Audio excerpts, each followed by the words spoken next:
নমস্কাৰ বিজনেছ নৰ্থিছলৈ আপোনালোকক সকলোকে স্বাগতম জনাইছো আজি আমাৰ মাজত উপস্থিত আছে কিৰণ ফাউণ্ডেশ্যনৰ এগৰাকী ফাউণ্ডাৰ আৰু ডিৰেক্টৰ তেখেতৰ নাম হৈছে কিৰণ বড়ো নমস্কাৰ আমাৰ বিজনেছ নৰ্থিছলৈ আপোনাক স্বাগতম জনাইছো ধন্যবাদ কোন প্ৰথমে খুদিব বিচাৰিছো যে আপুনি আপোনাৰ এই কিৰণ ফাউণ্ডেশ্যনটো আপুনি কেতিয়া আৰম্ভ কৰিছিলে মানে মই যেতিয়া একদম সৰু আছিলো তেতিয়াও মই দেখিছিলো যে আমাৰ দেউতাই মানে বড়ো সমাজখনৰ কাৰণে বহুত কাম কৰিছিল কিন্তু তেওঁ মঙ্গলদৈত থকাৰ কাৰণে বস্তুবিলাক মানে লুকাই থাকিলে গতিকে তেওঁ যিমান ছ'চিয়েল ৱৰ্ক কৰিছিল সমাজৰ কাৰণে কাম কৰিছিল গাঁৱৰ মানুহবিলাকক অফিচৰ পৰা যিমানবিলাক মানে ডিপাৰ্টমেণ্টৰ ফালৰ পৰা বস্তু পায় সি দানাই গাহৰি ছাগলী এনেকুৱা বস্তুবিলাক যেতিয়া পায় তেওঁ মানে দেউতাই গাঁৱত মানে বিলাই দিছিল চ' মোৰো তেনেকুৱা এটা হয়তো দেউতাৰ তেজটো গাত থাকি গ'ল আৰু সেইটোকে মই মানে তেখেতৰ আশীৰ্বাদকে মই শিৰত লৈ কিৰণ ফাউণ্ডেশ্যনৰ জন্ম দিছিলোঁ আমাৰ যিবিলাক দুখীয়া গৰীব মহিলা আছে যিবিলাক কাম কৰিও মানে কষ্টৰ ফল নাপায় তেওঁবিলাকৰ কাৰণে আচলতে মই কিৰণ ফাউণ্ডেশ্যনৰ জন্ম দিছিলোঁ হয় কিৰণ ফাউণ্ডেশ্যনটো আপুনি কেতিয়া কৰিছিলে ফাৰ্ষ্ট টাইম কেতিয়া কিৰণ ফাউণ্ডেশ্যনৰ জন্ম হৈছিলে একচুৱেলি 2005ত হয় আনঅফিচিয়েলি মই কাম কৰিছিলোঁ তেতিয়া মই কৰ্মসূত্ৰে মানে বিভিন্ন জাগাত অসমৰ বিভিন্ন জাগাত যেতিয়া মই কাম কৰোঁ তেতিয়া মানে মই মহিলা হিচাপে কাম কৰি থকাৰ কাৰণে গাঁৱৰ ৰাইজবিলাক আগবাঢ়ি সোধে তেতিয়া মই মানে যিখন গাঁৱতে যাওঁ তাতে মানে এটা এটা গোট মানে মই মহিলা সমিতি বনাই থৈ আহোঁ মোৰ যিদিনাখন মানে জন্মদিন সেই দিনটোকে মই বাছি ল'লোঁ 12 ছেপ্টেম্বৰ আৰু 12 ছেপ্টেম্বৰৰ দিনটোতেই এই কিৰণ ফাউণ্ডেশ্যনৰ জন্ম হৈছে কাৰণ মোৰ মৃত্যুৰ পিছতো যাতে মানুহে এই দিনটো পালন কৰে বা কামবিলাক কৰি যায় সেইটো উদ্দেশ্য লৈ হয় আপুনি কিৰণ ফাউণ্ডেশ্যনটো যেতিয়া আৰম্ভ কৰিছিলে তেতিয়া আপুনি কিমানমান টকা ইনভেষ্ট কৰিছিলে একচুৱেলি পইচা ইনভেষ্ট কৰা বুলি ক'ব নোৱাৰি কাৰণ কিয় মই যিখন গাঁৱত মই যেতিয়া পাব্লিক হেল্থ ৱাটাৰ ছাপ্লাই ডিপাৰ্টমেণ্টত মই কণ্টেক্ট কৰিছিলোঁ ঠিকা কৰিছিলোঁ তেতিয়া মানে কি মহিলাবিলাকক মই যেতিয়া এটা এটা হেৰি বনাই থৈ আহোঁ গোট বনাই থৈ আহোঁ তেতিয়া এইবিলাক ছেল্ফ হেল্প গ্ৰুপৰ কোনো মানে নাছিলে 2005ত তেতিয়া মই মহিলাবিলাকক গোটাই মানে ধৰা পাইপলাইন গাঁত খান্দিব লাগে লাইনটো বহাবৰ কাৰণে তাহাঁতে সেই কামখিনি কৰোঁতে মানে হাজিৰাৰ নামত 500 এটা পায় তেনেকুৱা আৰু প্ৰত্যেকখন জেগাতে ধৰক হাজো আছে নলবাৰী বকো এইফালে আজাৰা তাৰপিছত লখিমপুৰ এনেকুৱা গাঁওবিলাকত মানে মই গৈ যেতিয়া মই দেখোঁ মানুহবিলাকে মানে অৰ্থৰ অভাৱত বহুত মানে এনেকুৱা বহুত দুখ লগা অৱস্থাবিলাক দেখি পেলাই তেতিয়া মই ইনভেষ্ট কৰিছোঁ বুলি ক'ব নোৱাৰি কিন্তু মই অফিচিয়েলি যেতিয়া মই 2015ত কিৰণ ফাউণ্ডেশ্যনক মই ৰেজিষ্টাৰ কৰিলোঁ অফিচিয়েলি তেতিয়া মই কামবিলাক কৰি গৈ আহি আছোঁ আৰু তাত অকল মানে নহয় ছিংগল ওমেন যিবিলাক অকলে থাকে বিধৱা আছে কোনোবা হাজবেণ্ডে এৰি দিয়া ডিভৰ্চি মহিলাবিলাক আছে তেওঁলোকক মানে সংস্থাপন দিবৰ কাৰণে মই কিছুমান মানে লাইন দেখাইছিলোঁ হাতৰ বিদ্যাটো সৰু সুৰা আছেই আৰু সেইবিলাককে কামবিলাক কৰিব দিছিলোঁ 2011ত মই লখিমপুৰ নাৰায়ণপুৰ আৰু বিহপুৰীয়া গাঁৱৰ মহিলাবিলাকক মই তেতিয়া যিহেতু হাতত তেতিয়া মোৰ পইচা পাতি আছিল মই নিজে বিজনেছ কৰিছিলোঁ গাড়ীৰ বিজনেছ আছিলে ঠিকা কৰিছিলোঁ হোষ্টেল আছিলে আৰু হোষ্টেলৰ ছোৱালীবিলাকৰ জৰিয়তেও মই গোটেই অসমৰ পেৰেণ্টছবিলাকক লগ পাইছিলোঁ গতিকে মই লখিমপুৰত মই তেনেকৈ তাঁতশাল মই বিতৰণ কৰিছোঁ যিটো সি দানাই শাল মই ভগাইছিলোঁ আৰু SIRDৰ ফালৰ পৰা মই তেওঁলোকক লোনবিলাক লোৱাই দিছিলোঁ 2 লাখ টকাকৈ তেনেকুৱাকৈ মানে আৰম্ভণি তাৰপিছত আহি যেতিয়া 2020ত মই অকণমান মানে ৰাজনীতিৰ হেৰিত মই আহিলোঁ তেতিয়া মই দেখিলোঁ যে আচলতে মই অকলে কাম কৰি পেলাই মানে নিজক মানে প্ৰতিষ্ঠিত কৰিব নোৱাৰি এনে অলৰেডি মই 2016ত মই মিছেছ ইণ্ডিয়া এটা সৌন্দৰ্য প্ৰতিযোগিতাত মই ভাগ লৈছিলোঁ তাতেও মই কিবা ক্ৰমে কেনেবাকৈ মোৰ মানে দিল্লীৰ পৰা আহিলে মানুহ আহি পেলাই মোক মাতি লৈ গ'ল তাৰপিছত মই কম্পিটিশ্যনত জইন কৰিলোঁ তাতে মই মানে মোৰ নিজৰ মানে এৰী মুগা আৰু পাট কাপোৰৰ যেতিয়া মই দেখালোঁ ডিজাইনবিলাক, তেতিয়া সেইবিলাক অট'মেটিকেলি হয় মানে সেইবিলাক যেতিয়া দেখালোঁ তেতিয়া তাতেও মই উইনাৰ হৈছিলোঁ। উইনাৰ হৈ মই একদম ডাৰবান আৰু লাছ ভেগাছতো মই নিমন্ত্ৰণ পাইছিলোঁ, মিছেছ আৰ্থ, মিছেছ ইউনিভাৰ্ছ এইবিলাকত। তাৰপিছত দেখিলোঁ যে নহয়, মই কিৰণ বড়ো হিচাপে কাম কৰিলে নহ'ব, যিহেতু মই এটা টাইটেল পাইছোঁ বা মই এখন সমাজক আগবঢ়াই নিবৰ কাৰণে মই এটা সুবিধা পাইছোঁ, গতিকে এই যে মিছেছ ইউনিভাৰ্ছটো আছিলে মোৰ এটা টাৰ্ণিং পইণ্ট।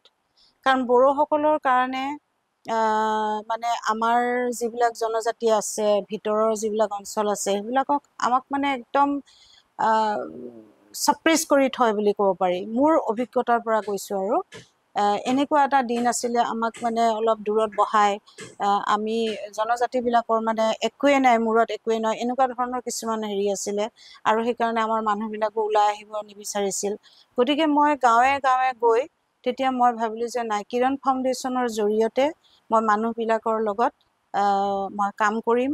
আৰু যেতিয়া মানে কি এজন ব্যক্তিৰ মাজত এটা গোট হৈ পেলাই অকলে কৰাতকৈ যেতিয়া গোট হৈ কাম কৰা যায় তেতিয়া মানে বহুত সুবিধা হয়।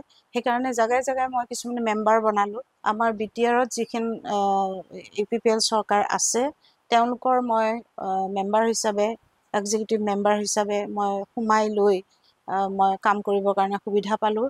তেতিয়া মই একদম যেনেকৈ কয় শদিয়াৰ পৰা ধুবুৰী, ঠিক তেনেকৈ মই ফকিৰা গ্ৰামৰ পৰা গোসাই গাঁৱৰ পৰা আৰম্ভ কৰি আপ টু মাজবাটলৈকে মই গোটেই মানুহখিনিৰ মাজত BTR অঞ্চলৰ যিখিনি মানুহ আছে তেওঁলোকৰ মাজত সোমাই তেওঁলোকৰ অভাৱ অভিযোগবিলাকৰ মই জানি ল'লোঁ। তাৰপিছত ঠিক তেনেকৈ মই BTRৰ মানে বড়োলেণ্ডৰ এগ্ৰিকালচাৰ ডিপাৰ্টমেণ্টত এখন মই ডকুমেণ্টেৰী বনালোঁ। ডকুমেণ্টেৰীখনৰ জৰিয়তে মই টেঙা খেতি, কলগছৰ খেতি, তাৰপিছত আনাৰস, ড্ৰেগন এইবিলাকৰ খেতিবিলাক চাবৰ কাৰণে যেতিয়া মই গাঁৱৰবিলাকত সোমাইছিলোঁ তেতিয়া মই দেখিছিলোঁ যে হয়, মানুহবিলাকে মানে কাম কৰে ঠিকেই, কিন্তু সেই বস্তু যিবিলাক উৎপাদিত হয় সেইবিলাক ক'ত পঠাব, কি কৰিব, চবে নাজানে। জানে কিন্তু চবে নাজানে।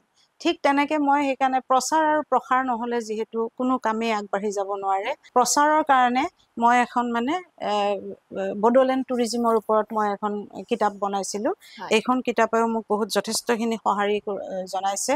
আৰু এইখন কৰোঁতে মই বড়োলেণ্ডৰ টুৰিজিম ডিপাৰ্টমেণ্টৰ লগত মই তেওঁলোকৰ পৰা অলপ অৰ্থ সাহাৰ্য লৈছোঁ। তাৰপিছত এগ্ৰিকালচাৰৰ যিখিনি হেৰি কৰিবৰ কাৰণে মই ডকুমেণ্টেৰীখনৰ জৰিয়তে মই অকণমান হেৰি কৰিছোঁ। আৰু এই যিখন বড়োলেণ্ড টুৰিজিমৰ যিখন মই কফি টেবুল বুক বনালোঁ, এইখন মই আমাৰ ভাৰতৰ বিভিন্ন জেগাত মই দিছোঁ। তেওঁলোকে খুব আগ্ৰহেৰে গ্ৰহণ কৰিছে আৰু ইয়াৰ জৰিয়তে মানে বড়োলেণ্ড কি, বড়োলেণ্ডত কি আছে সেই বিষয়ে জানিব পাৰিলে।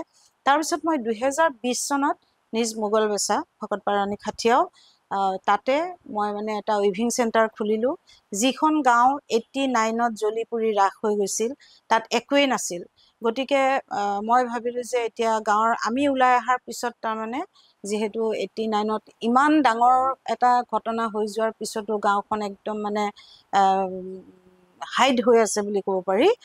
আনকি মানে গুগল মেপতো নাছিলে। ইমান ডাঙৰ মানে ইনচিডেণ্ট কিন্তু গুগলত নাছিলে। প্ৰত্যেকটো ইনচিডেণ্টৰ মানে কথা গুগলত আছে কিন্তু নিজ মোগলবেছাৰ বিষয়ে মানে গুগলত নাছিল।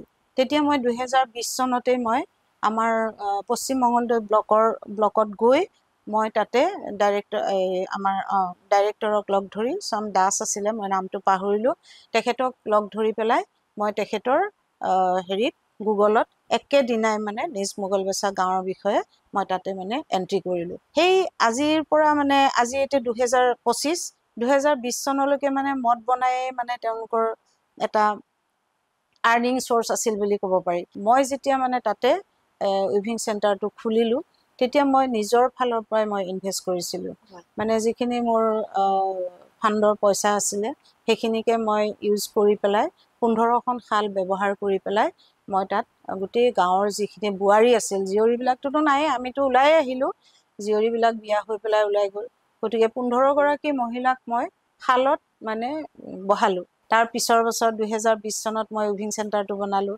21ত মই গাঁৱৰ ৰাস্তাটো বনাই দিছিলোঁ। গতিকে সেই ৰাস্তাটো বনাই দিয়াৰ পিছত আৰু মোৰ উইভিং চেণ্টাৰটো হোৱাৰ পিছত তেতিয়া গভৰ্ণমেণ্টৰ মানুহবিলাক যাবলৈ ল'লে গাঁওখনত মানে এটা বেলেগ এটা পৰিৱেশৰ সৃষ্টি হ'ল এতিয়া মই মাজে মাজে চেণ্ট্ৰেল গভৰ্ণমেণ্টৰ ফালৰ পৰা বা মই নিজৰ ফালৰ পৰাও মই কিছুমান তেওঁলোকক মানে ট্ৰেইনিং দিয়াওঁ বাঁহ বেতৰ কাম কেনেকৈ কৰিব লাগে ফটা কাপোৰৰ পৰা কেনেকৈ হেৰি বনাব লাগে সেইবিলাক মই তাহাঁতক শিকাওঁ ফাউণ্ডেশ্যনৰ জৰিয়তে মই বোৱা কটাৰ উপৰিও মই বিভিন্ন ধৰণৰ মই ট্ৰেইনিংবিলাক দিয়াওঁ যেনেকৈ NEHSDCৰ ফালৰ পৰা নেশ্যনেল হেণ্ডলুম এণ্ড হেণ্ডিক্ৰাফ্টৰ তৰফৰ পৰা মই যেতিয়া ট্ৰেইনিং দিছিলোঁ বাঁহৰ বেম্বো জুৱেলাৰীৰ ওপৰত আৰু বেম্বৰ মানে প্ৰডাক্টবিলাক যেনেকৈ ফুলদানি হওক ট্ৰে এনেকুৱা ধৰণৰ কিন্তু তাতকেও মানে বেছি জুৱেলাৰীৰ ওপৰত মানে মহিলাবিলাকৰ মানে আকৰ্ষণটো বেছি গতিকে আৰু আমি যদি এযোৰ কাণফুলি আমি 50 টকাত বিক্ৰী কৰিব পাৰোঁ তেতিয়া মানে কি সেই 50 টকা 100 টকাৰ কাৰণে মানুহ মানে ইমান হেৰি নকৰে বাৰ্গেনিঙো নকৰে গতিকে তেওঁলোকে 50 টকাত যদি মানে কি মই এইটো ক'ব বিচাৰিছোঁ এতিয়া বেম্বটো খেতি কৰিব লাগে কাৰণ কিয় বেম্বটো আমাৰ একদম অসমত মানে বাঁহৰ কাৰণে ঘৰে ঘৰে বাঁহৰ খেতি দেখা যায় আৰু এডাল বাঁহৰ দাম মানে এতিয়াৰ দিনত 200 টকা বুলি কৈছোঁ মই কিন্তু সেই 200 টকাৰ বিনিময়ত আমি 1 লাখ টকা ইনকাম কৰিব পাৰোঁ কেনেকৈ এডাল বাঁহৰ পৰা আমি যিখিনি প্ৰডাকশ্যন উলিয়াওঁ সেইখিনি আমি 1 লাখ টকাৰ কৰিব পাৰোঁ কাৰণ কিয় মই যেতিয়া মিলান ফেষ্টিভেলত গৈছিলোঁ তাতে আমাৰ মানে বেম্বো জুৱেলাৰীও কিছুমান দেখুওৱা গৈছিল তেতিয়া পাকিস্তানৰ যিখিনি মানুহে দাম চাম সোধা নাই আৰু গোটেই 1 লাখ টকা দি গোটেই জুৱেলাৰীখিনি লৈ গৈছে তাৰপিছত এডভান্টেজ আছামত যেতিয়া মই জুৱেলাৰী দেখিছোঁ তাতেও মই প্ৰাধান্য লাভ কৰিছোঁ গতিকে আমাৰ মহিলাবিলাকক সকলোকে আহ্বান জনাওঁ যে তেওঁলোকে অলপ সময় খৰচ কৰি বাঁহৰ কেনেকৈ জুৱেলাৰী বনাব পাৰি মানে সেইটো হৈছে গ্ৰীণ গ'ল্ড সেউজীয়া সোণ আমি চবেইতো সোণ নিপিন্ধো নহয় জানো সেইটো হৈছে হাতৰ কাম আমি যদি অকণমান সময় নষ্ট কৰি পেলাই যদি আমি বাঁহেৰে তৈয়াৰ কৰা আমাৰ আই অলংকাৰবিলাক আমি মাৰ্কেটত এৰি দিব পাৰোঁ আমি নিজে ব্যৱহাৰ কৰিব পাৰোঁ তেতিয়া চাবচোন তাত মানে আমাৰ কিমান আনন্দ লাভ কৰিব পাৰোঁ আৰু লগতে আমি মানে আমাৰ আৰ্নিং মানে কি 50 টকা 100 টকা খৰচ কৰিবৰ কাৰণে কোনেও সংকোচবোধ নকৰে গতিকে আহক আমি কাপোৰৰ লগতে আমি গামোচা আৰনাই বোৱাৰ লগতে আমি বাঁহৰো সা সৰঞ্জামবিলাক বনাবলৈ আগবাঢ়ি আহোঁ পুৰণা কাপোৰেৰে আকৌ সেইটোক মানে ৰিইউজ কেনেকৈ কৰিব পাৰি সেইটোৰ ওপৰত কৰাইছোঁ আৰু সমাৰ্থৰ ফালৰ পৰা কেন্দ্ৰীয় চৰকাৰৰ WSC উইভাৰ্ছ ছাৰ্ভিচ চেণ্টাৰৰ ফালৰ পৰা মই 1.5মহীয়া এটা ট্ৰেইনিং দিয়াইছিলোঁ প্ৰায় 30 গৰাকী মহিলাক তেওঁলোকক পাৰ ডে 300কৈ দিছিলে ঠিক তেনেকৈ কিৰণ ফাউণ্ডেশ্যনত মোৰ সক্ৰিয় মেম্বাৰ বুলি ক'বলৈ গ'লে অকল মানে ওৱান মেন আৰ্মি মই কিৰণ বড়োৱে কাম কৰি আছোঁ কিন্তু কাপোৰখিনি বৈ দিয়া মহিলাবিলাকো মেম্বাৰেই হয় আৰু বাকী ওদালগুৰিৰ আছিলে মাজবাটৰ আছিলে আপুনি যেটো ৱেভিং চেণ্টাৰ খোলা বুলি ক'লে তাতে আপুনি ৱেভিং চেণ্টাৰত আপুনি কিমান মান ইনভেষ্ট কৰিছিলে এই ৱেভিং চেণ্টাৰত ইনভেষ্টটো মই 20 লাখ মান কৰিছোঁ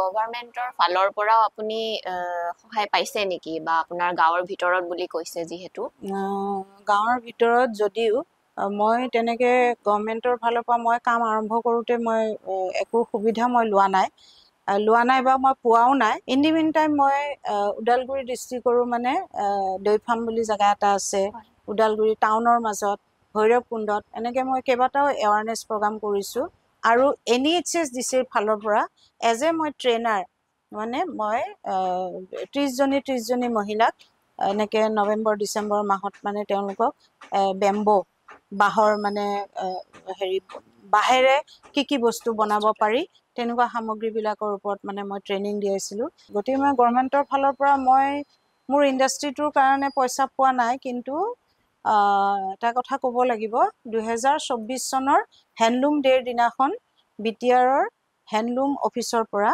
মোক 5 লাখ টকা এটা দিছিলে ইণ্টাৰনেশ্যনেল এক্সিবিশ্যন মই কেইবাখনো এটেণ্ড কৰিছোঁ থাইলেণ্ড ভিয়েটনাম ইণ্ডোনেছিয়া তাৰপিছত দিল্লীতো বিভিন্ন জেগাত মই গৈয়ে থাকোঁ বছৰে দিল্লী যাওঁ জয়পুৰ বম্বে এনেকুৱা কিন্তু ইণ্টাৰনেশ্যনেল যিখিনিত মই গৈছোঁ সেইখিনি মানে এৰী প্ৰডাক্টৰ ওপৰত মানে মানুহবিলাক বহুত আগ্ৰহী ডিমাণ্ড আছে আৰু মানে মিলান ফেষ্টিভেলত মোৰ হায়েষ্ট চেল হৈছে গামোচা আৰু হেৰি আৰনাই।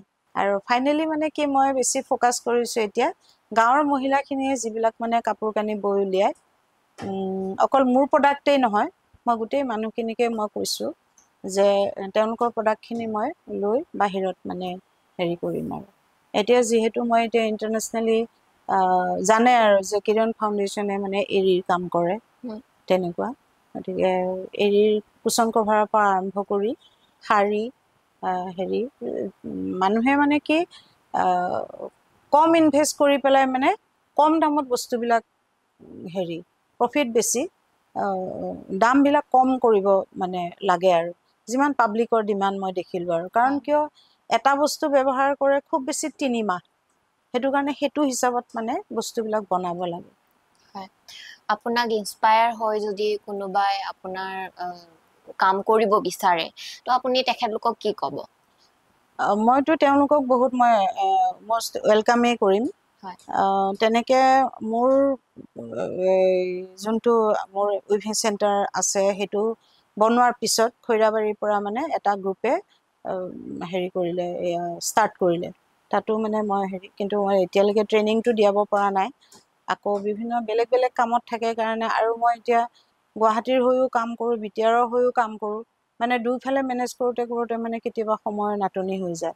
আৰু যিহেতু এতিয়া অসম চৰকাৰে হওক, চেণ্ট্ৰেল গভৰ্ণমেণ্টেই হওক, সকলোৱে মানে কি হেণ্ড অভেনৰ ওপৰত মানে গুৰুত্বটো দি আছে।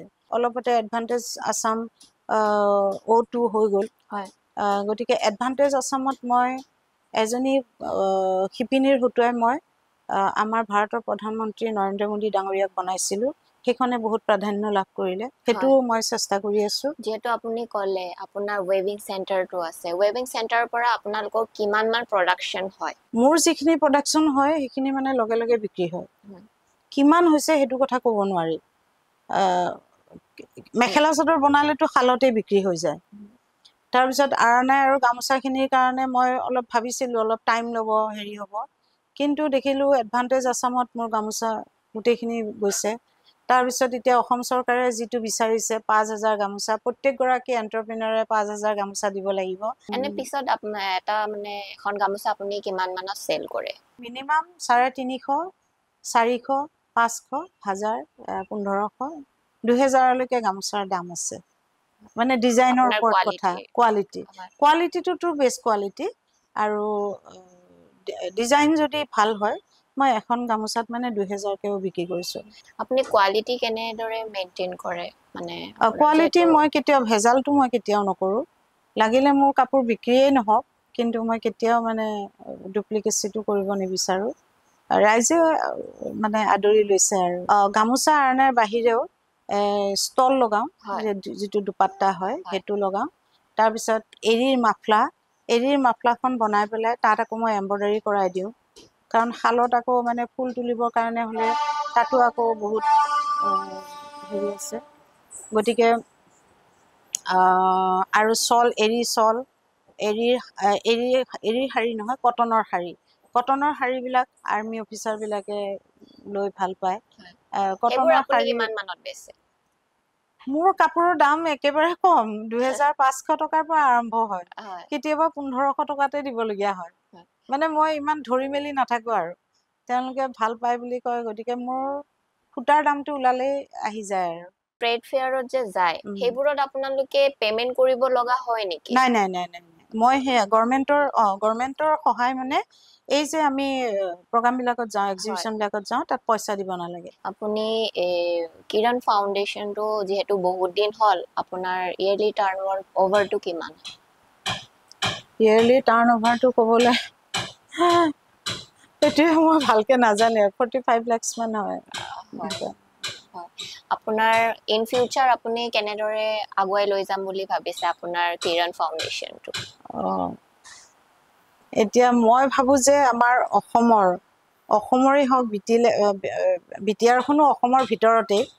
গতিকে আমাৰ মানে যিবিলাক একদম ভিতৰৰ যিবিলাক মানে উইভাৰ্ছ আছে, তেওঁলোকে যিখিনি প্ৰডাক্ট বনায় সেইখিনি যাতে আমি বাহিৰত নি পেলাই আমি নেশ্যনেলি ইণ্টাৰনেশ্যনেলি যাতে আমি মাৰ্কেটখন দখল কৰিব পাৰোঁ, সেইটো মোৰ বহুত ইচ্ছা আছে গতিকে এই এক্সপোৰ্ট কৰিব যদি আমি পাৰোঁ আজিকালি ভেগান মানে কি মাছ মাংস নোখোৱা মানে জীৱ জন্তু নামাৰাকে যিটো বস্তু প্ৰডাকশ্যন হয় সেইটোৰ ওপৰত বেছি গুৰুত্ব দিয়ে আৰু সেইটো হিচাপে গ'লে আমাৰ এৰীটোৱে মেইন গতিকে সকলো ৰাইজকে কওঁ এৰীৰ খেতি কৰক এৰী পোহক এৰীৰ ওপৰত বহুত লাভ আছে গতিকে এৰীটো আমাৰ অসমৰ কাৰণে বেষ্ট বুলি ভাবোঁ ধন্যবাদ আমাক ইমানখিনি জনোৱাৰ বাবে চাই থাকিব বিজনেছ নৰ্থ ইষ্ট